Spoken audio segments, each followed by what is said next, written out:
Bismillahirrahmanirrahim. Assalamualaikum warahmatullahi wabarakatuh. Selamat siang dan salam sejahtera untuk kita semua. Pada pertemuan mata kuliah kalkulus kali ini, kita akan bahas tentang fungsi transenden, yakni fungsi logaritma dan fungsi eksponen.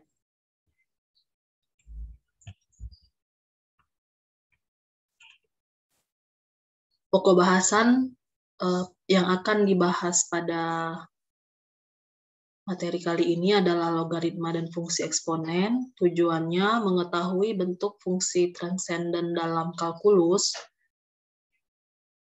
serta mengetahui dan memahami bentuk fungsi transenden,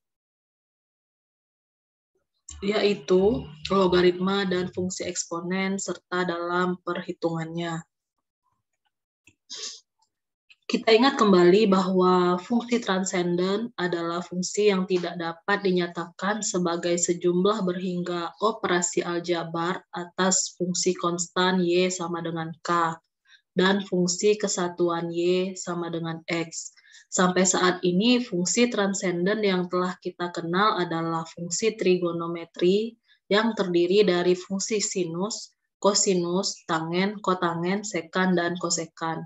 Sekarang kita akan mempelajari fungsi transenden lainnya, yaitu fungsi logaritma dan eksponen, inversnya, inverse fungsi trigonometri, fungsi hiperbolik, dan inverse fungsi hiperbolik.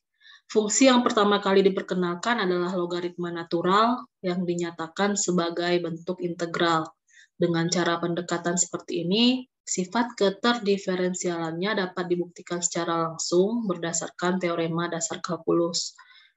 Sekali lagi, untuk pertemuan kali ini kita batasi membahas fungsi logaritma dan fungsi eksponen saja.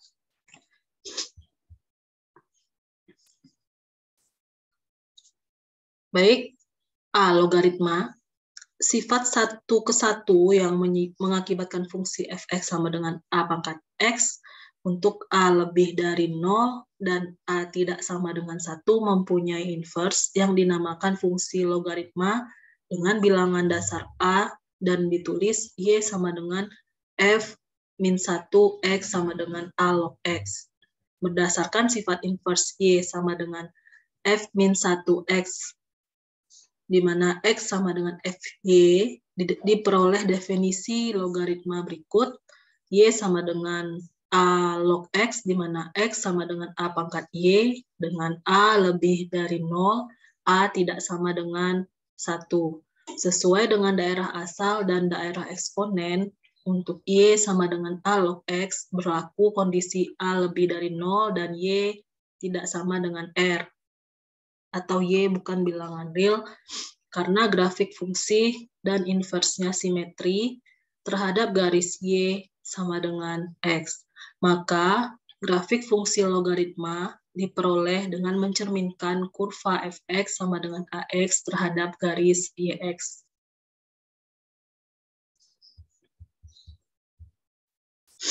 Logaritma natural merupakan logaritma yang berbasis E, di mana E adalah 2,7182881828459 dan seterusnya.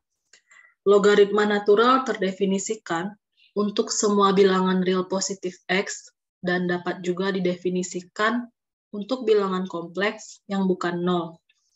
Aturan pangkat tidak dapat memberikan fungsi yang antiturunannya adalah super X, tetapi dengan menggunakan teorema dasar kalkulus, kita dapat mendefinisikan fungsi melalui integral yang turunannya adalah super X. Fungsi ini kita sebut logaritma natural dari X, ditulisnya ln X, dapat dibuktikan, tapi tidak diberikan pada kuliah ini, bahwa fungsi ini sama dengan fungsi logaritma berbasis E yang telah kita kenal di SMA. Fungsi logaritma natural didefinisikan sebagai ln X sama dengan integral 1 sampai X seperti dt dengan X-nya lebih dari 0, ln X sama dengan E log X. Perhatikan gambar.